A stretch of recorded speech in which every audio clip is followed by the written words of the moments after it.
Krishna. Hare Krishna. Happy Varaha Dwadasi, or you may be watching this and it's Nityananda Trayodasi.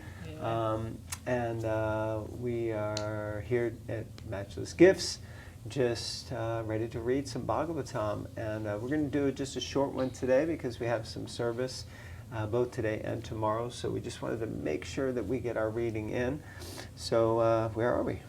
Canto 4, Chapter 28, Text 40. Om Namo Bhagavate Vasudevaya. Om Namo Bhagavate Vasudevaya. Om Namo Bhagavate Vasudevaya. Text 40. King Malaya Vajra attained perfect knowledge by being able to distinguish the super soul from the individual soul. The individual soul is localized, whereas the super soul is all pervasive. He became perfect in knowledge that the material body is not the soul, but that the soul is the witness of the material body. Purport. The conditioned soul is often frustrated in trying to understand the distinctions between the material body, the super soul, and the individual soul. There are two types of Mayavadi philosophers, the followers of the Buddhist philosophy and the followers of the Sankhara philosophy. The followers of Buddha do not recognize that there is anything beyond the body. The followers of Shankara conclude that there is no separate existence of the Paramatma, the super soul. They believe that the individual soul is identical with the Paramatma and the ultimate analysis. But the Vaishnava philosopher, who is perfect in knowledge, knows that the body is made of the external energy and that the super soul, the Paramatma, the Supreme Personality of Godhead, is sitting with the individual soul and is distinct from him. As Lord Krishna states in Bhagavad Gita 13.3, Kshetra Gyan Chapi Mam Vidi Sarva Kshetreshu Bharata Kshetra Kshetranaya Gyanam Yathat Gyanam Matam Mama. Translation, O Shine of Bharat, you should understand that I am also the knower in all bodies, and to understand this body and its owner is called knowledge. That is my opinion.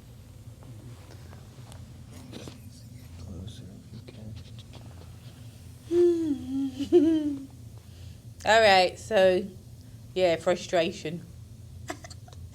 Conditioned soul is often frustrated. Isn't that the truth? And trying to understand the distinctions between the material body, the super soul, and the individual soul. It's interesting because someone was complimenting my socks yesterday, actually. Yeah, at Matchless Gifts. And then I was like, yeah, thanks.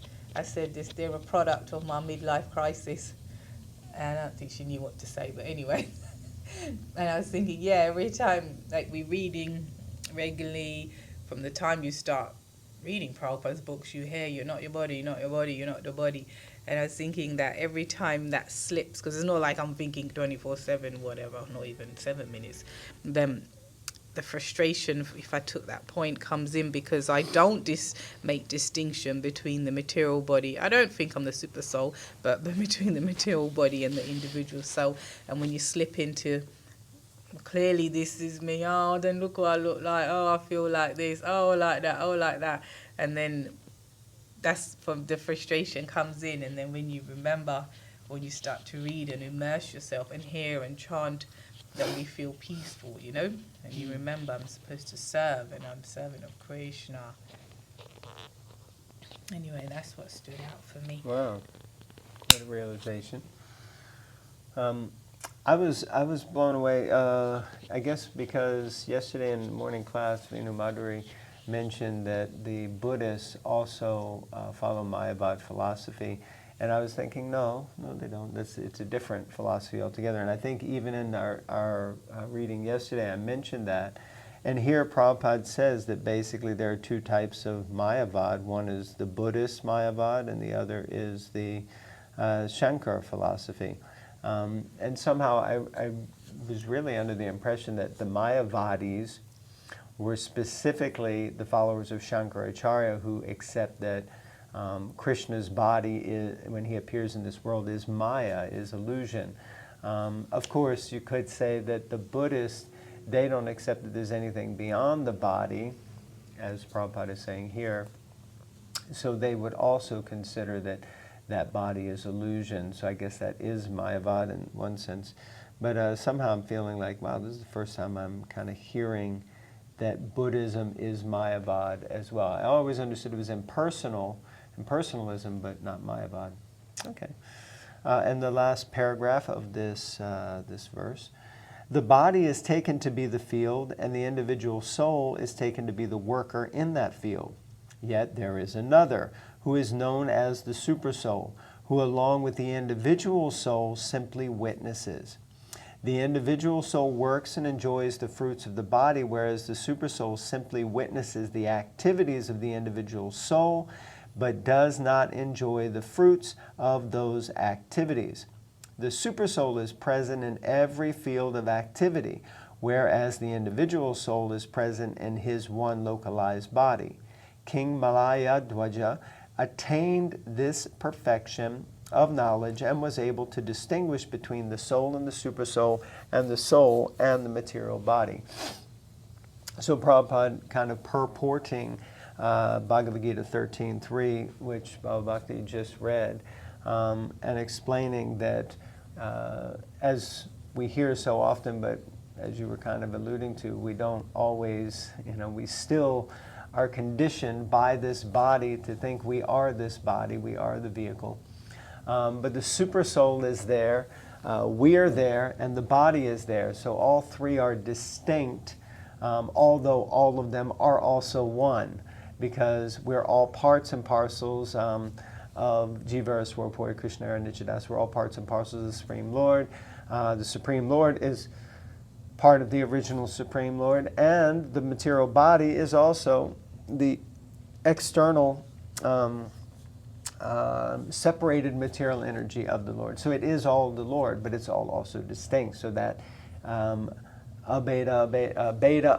tattva, and achincha means it's inconceivable, but beta tattva, that we're simultaneously one with and distinct from the Lord. So like that.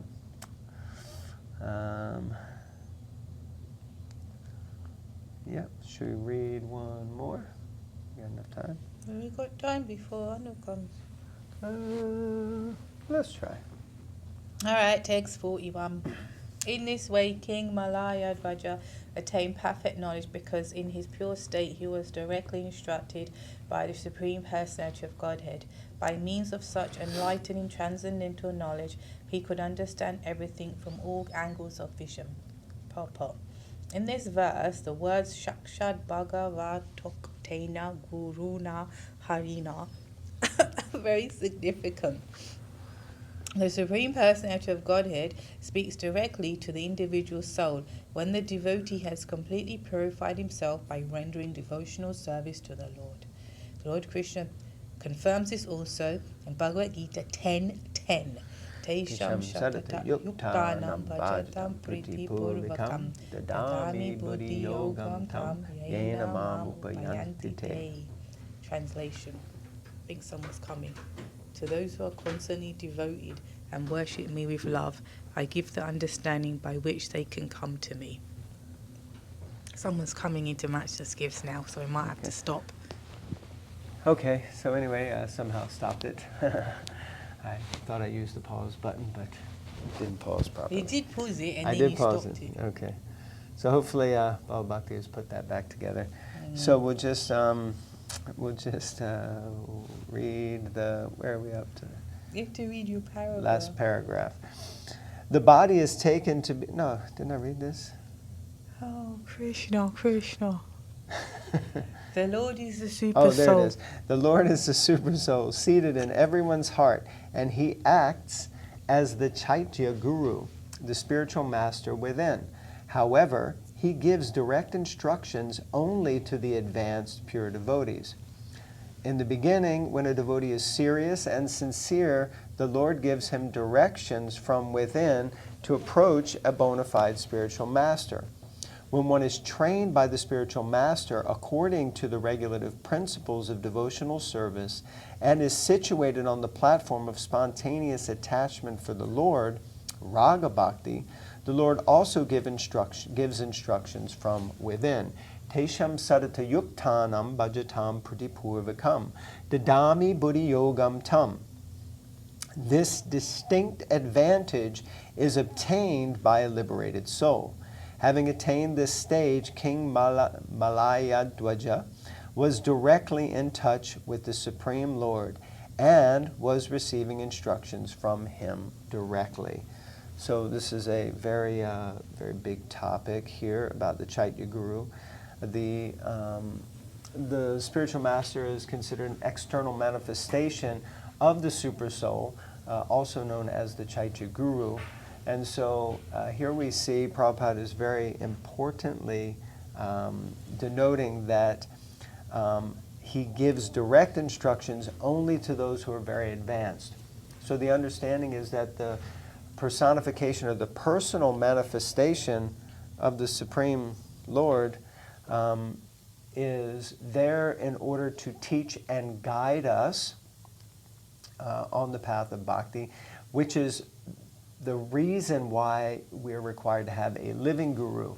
And this kind of gets into opening up the whole Ritvik philosophy, which is denounced by this, because you have to have a living guru. You have to have someone who is directing and guiding and instructing you in life. And in this way, what happens is throughout that process of discipline, discipleship, learning, study under the spiritual master, we start to learn how to be in touch with the super soul within the heart, who is actually, in one sense, the origin of the external manifestation of the spiritual master, and that known as the Chaitya Guru. So the Chaitya Guru then begins to give instructions, and we start to hear, and we can check those initially with the living spiritual master. And of course, once the spiritual master departs, then we can also continue to have living Shiksha Gurus, but one would hope that one slowly makes progress and advancement, or gradually, as Prabhupada would often say, makes that progress and advancement to the stage where one can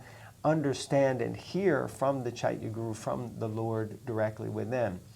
I've always understood it, though, that anyone still would want to check those things with someone else, another peer, another advanced devotee, a Shiksha Guru, in order to make sure, am I really hearing Krishna properly? Otherwise, one can easily fall into the trap of thinking whatever the mind conjures up, oh, that's what Krishna's telling me from within. Or I asked Krishna and he said this. And then we might artificially put ourselves on an elevated platform that we aren't really exactly on, and that can be extremely dangerous. So like that. Anything else? Okay, so we'll conclude there. Thank you very much for tuning in. Hare Krishna. Please read the Srimad Bhagavatam. Grantaraj Srimad Bhagavatam Ki Jai.